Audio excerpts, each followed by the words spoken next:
มีแต่คนบอกว่าฮ้อนคือบ่มีคนบอกว่าหักแน่จึงสลดได้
ขั้วข้ามน้ำอูอยู่มึงง่อยเด้อ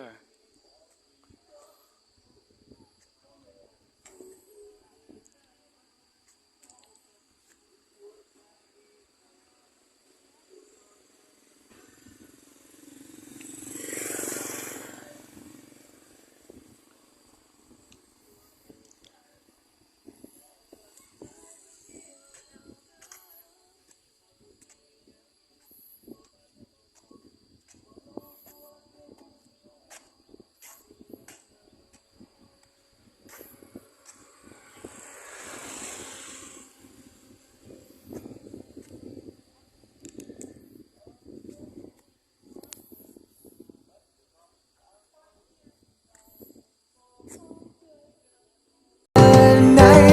คนบางคนผ่านมาให้รักไม่ได้เกิดมาเพื่อคู่กันทำได้แค่นี้เรื่องเธอกับฉันท่องไว้ไกลห่างกันครั้งใดหัวใจไม่เคยว่างงาน